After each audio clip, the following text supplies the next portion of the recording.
Lecture d'un extrait du roman L'Empire des femmes, tome 1, écrit par Cassandre Lambert et paru en septembre 2022.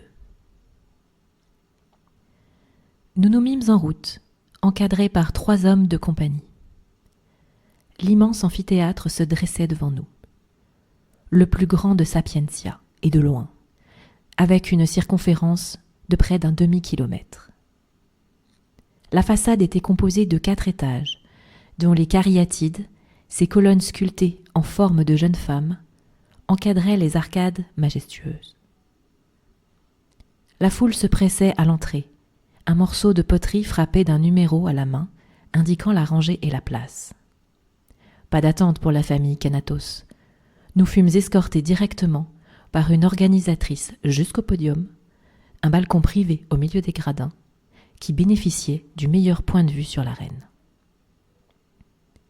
Les magistrates, aristocrates et autres riches dignitaires s'installaient dans les loges adjacentes. Les anonymes et les espéraliennes plus pauvres étaient placés tout en haut. Mère s'installa sur son trône, un peu à l'écart. La rangée du milieu était réservée aux prêtresses. Quelques instants plus tard, les gradins furent pleins à craquer. Le concert débuta et les chants s'élevèrent de part et d'autre.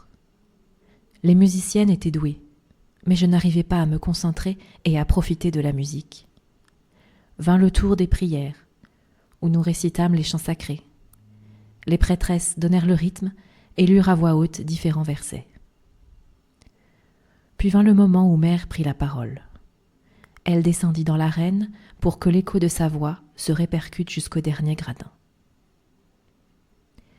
Espéralienne, Félicienne, Palavienne et habitantes de contrées éloignées, je vous souhaite la bienvenue au tournoi de la procréation de Sapientia. C'est un immense honneur de présider ce fabuleux tournoi pour la 7e année consécutive. L'événement annuel le plus important, et pour cause, il en va de la survie de l'humanité. Seuls les plus forts et les plus valeureux recevront le privilège de devenir géniteurs. Ainsi, le cycle éternel est assuré. En sacrifiant des vies, nous perpétuons l'espèce humaine. La paix par le sang. « La paix par le sang !» répondit la voix unie de milliers de spectatrices. Les virtuoses entamèrent une mélodie dramatique, tandis que nous descendions les marches qui menaient à l'arène. Une fois arrivés, nous nous plaçâmes en ligne. « Je vous prie d'accueillir comme il se doit les braves combattants. Parmi eux se cachent de futurs géniteurs. » Un tonnerre d'applaudissements s'éleva. D'en bas, la sensation était étourdissante.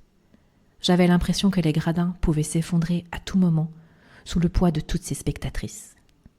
Les sélectionnés débarquèrent dans l'arène, en file indienne, attachés les uns aux autres par de lourdes chaînes au niveau de leurs cous, poignets et chevilles.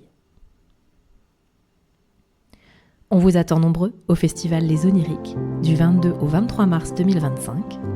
Explorez l'imaginaire et soyez curieux.